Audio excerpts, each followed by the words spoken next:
This is by Annette Cloutier, author of Pray to God, A Tasteful Trip Through Faith. Party of one!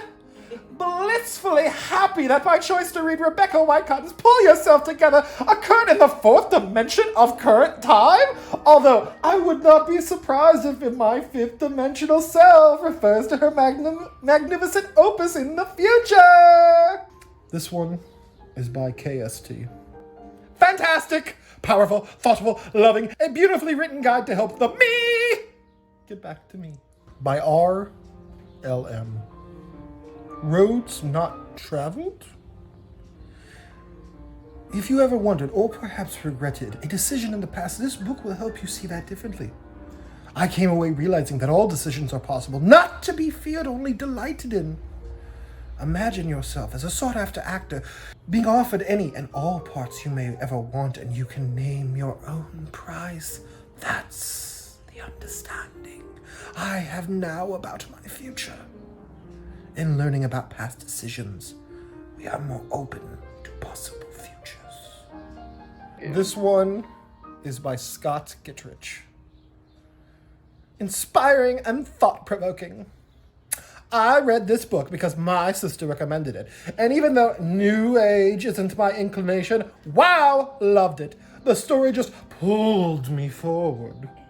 Surprisingly, I found myself emotional at times because the author's vulnerability is so palpable. I leaned into her sense of the human experience and how it overlaps my beliefs and philosophical learnings. If you're an open-minded, searching soul, try this book.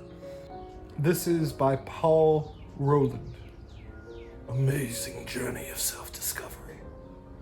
Rebecca chronicles her amazing journey of self-discovery, but this is no ordinary journey.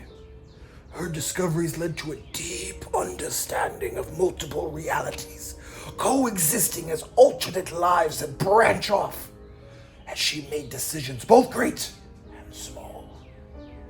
She learns to access these alternate selves and use them to remember or rediscover her life purpose.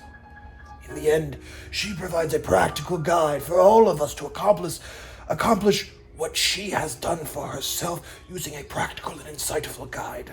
This is not some ordinary self-help book. This book tells Rebecca's unique story and guides others through a similar journey. Exceptional story, beautifully written, and a joy to read. The next one is by Kathy O. Pull Yourself Together is a well-written autobiographical story of the author's amazing journey through difficult personal times to a time of deep personal peace. It's a page-turner. I could not put it down once I began reading. Her perspective of multiple versions of oneself living in other dimensions of reality is completely new to me, and I find it a challenging concept. Still, there is no denying the honesty of her story. I am stunned by the courage it took to share so personally, honestly, and deeply about her life experience. What if things aren't the way we always thought? See, I can't hear you. What if? It's by Lisa C. Get ready for an awakening! In this wise and compassionate guide to a new kind of spiritual wholeness, my eyes were opened to an intriguing possibility.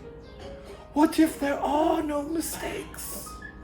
What if each time we make a decision, there is one version of ourselves who takes each path? What if we do get to experience it all? And what if there is a way to bring our various selves together? Near the end of the book, the author quotes Ralph Waldo Emerson, and this certainly sums up my experience. Quote, "The mind, once stretched by a new idea, never returns to its original dimensions," unquote. The author shares her own painful spiritual journey of turning away from her spirit or higher self, and how she made her way home to herself through an intensive practice of meditation and journaling, some of which she shares with us. As a reader, I felt grateful for her willingness to be vulnerable and open so that she could share the truth of what she learned with us. I feel changed by reading this book. In a few places, I was moved to tears, such as when she shares about her 9/11 experience, page 64, and her experience of comforting another version of herself that she shares in the epilogue. The book also immediately helped me see that mistakes I have made in the past have brought me to the place I am today, open to the guidance of such a wise book. If I hadn't made the mistakes, I might not be open to a deeper awakening. I also want to give the author credit for making the mysteries of the multiverse and quantum physics accessible to someone who has little to no experience with these concepts. I followed along easily, and I suspect it was not an easy task to distill such ideas into something understandable for a layperson. The author offers a dimensional wholeness guide at the end of the book so that you can make your own journey of discovery. I intend to use it. Even if you are skeptical of such ideas, I encourage you to give this book a try. In the end, it's all about love. And who couldn't use more of that?